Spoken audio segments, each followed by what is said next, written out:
स्वर्ग स्वर्ग एवं नर्क आपके हाथों में ही है। मेहनत करें, अच्छे कर्म करें और अपने जीवन को स्वर्ग बनाएं। एक महिला की मृत्यु हो गई। यमराज उसे लेने आए। महिला ने यमराज से पूछा, आप मुझे स्वर्ग ले जाएंगे या नर्क? यमराज बोले, दोनों में से कहीं नहीं। तुमने इस जन्म में बहुत ही अच्छे कर्म किए हैं, इसलिए मैं तुम्हें सीधे प्रभु के धाम ले जा रहा हूँ। बुजुर्ग महिला खुश हो गई और बोली, धन्यवाद, पर मेरी आपसे एक विनती है। मैंने यहाँ धरती पर सबसे स्वर्ग और नर्क के बारे में सुना है।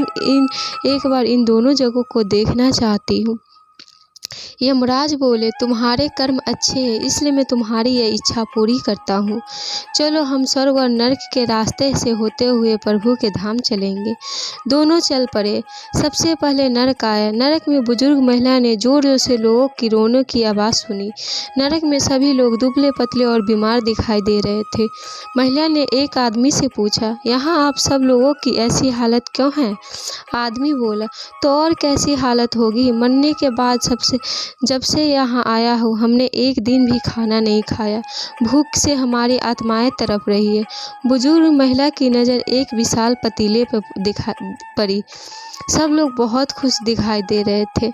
उनको खुश देखकर बुजुर्ग महिला भी बहुत खुश हो गई। पर वहाँ स्वर्ग में भी बुजुर्ग महिला की नज़र वैसे ही 400 फुट ऊंचे पतीला पर पड़ी जैसा नर्क में था। उसके ऊपर भी वैसे ही चम्मच लटका हुआ था। बुजुर्ग महिला ने वहाँ लोगों से पूछा, इस पतीले में क्या है? स्वर्ग के लोग बोले, इसमें बहुत स्वादिष्ट खीर है। बुजुर्ग महिला हैरान हो गई।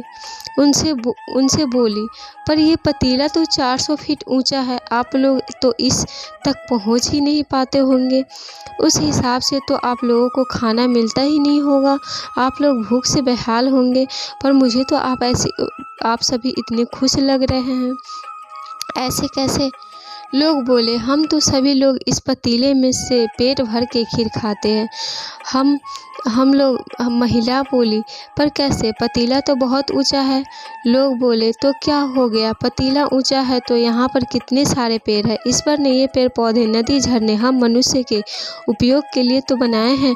हमने इन पेड़ों की लकड़ी ली, उसको काटा, फिर लकड़ी के टुकड़ों को जोड़ के विशाल सीढ़ी का निर्माण किया। उस लकड़ी की सीढ़ी के सहारे हम पतीले तक पहुँचते हैं और सब मिलकर खीर का आनंद लेते हैं। बुजुर्ग महिला यमराज की तरफ देखने लगी।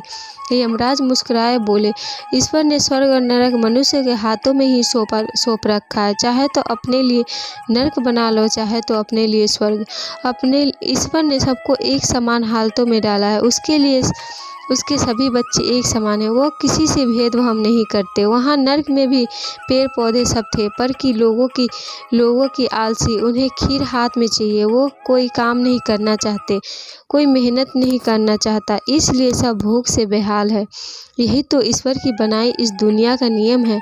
जो कर्म करेगा, मेहनत करेगा, उसी को मीठे फल खाने को मिलेगा। अर्थात स्वर्ग एवं नर्क आपके हाथों में ही है। मेहनत करें, अच्छे कर्म करें और अपने जीवन को स्वर्ग बनाएं।